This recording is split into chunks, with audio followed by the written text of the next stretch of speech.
These are the voices and sounds of history. When the world was young, men depicted the story of their conflicts and triumphs on the walls of caves. Later came the printed word.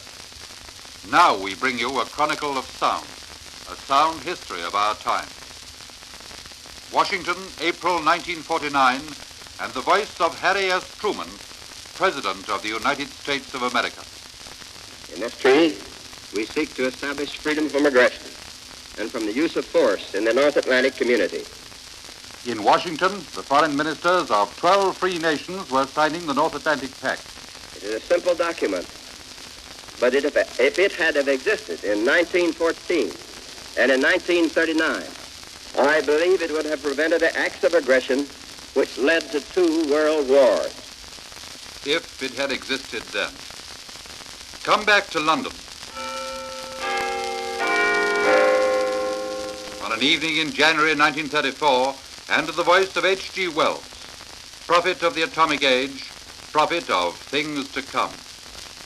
A sort of spasm of nationalism has contracted men's minds.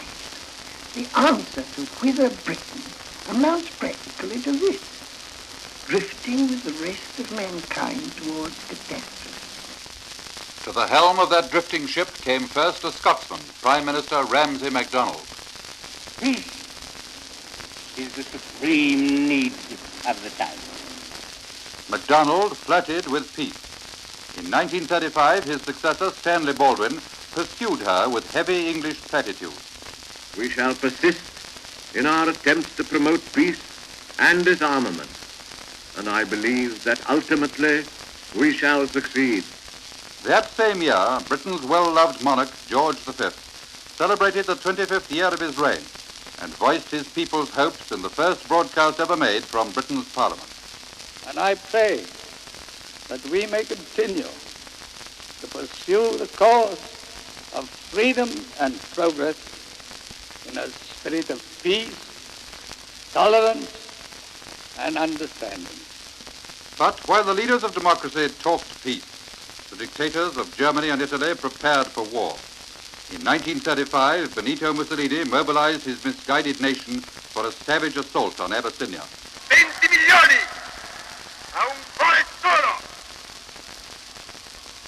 una volontà sola, una decisione sola.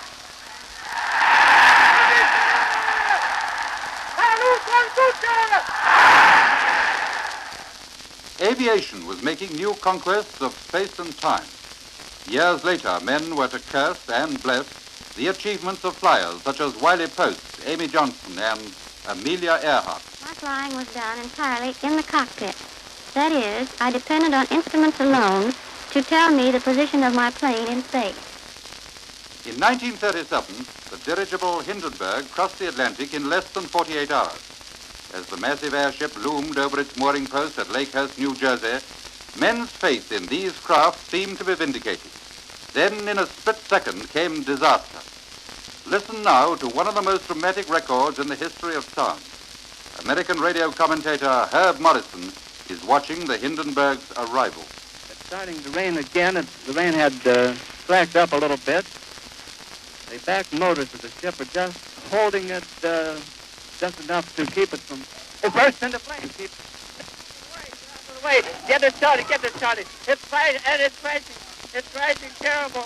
Oh, my, get out of the way, please. It's burning, bursting into flames, and it's falling on the mooring mast and all the folks between us. This is terrible. This is one of the worst catastrophes in the world. Oh, it's like 400 or 500 feet into the sky, and it's a terrific crash, ladies and gentlemen. The smoke and the flames now, and the frame is crashing to the ground, not quite to the mooring mast. Oh, the humanity and all the fires that are screaming around here. I can't talk to people. There's friends around there. I can't talk, ladies and gentlemen.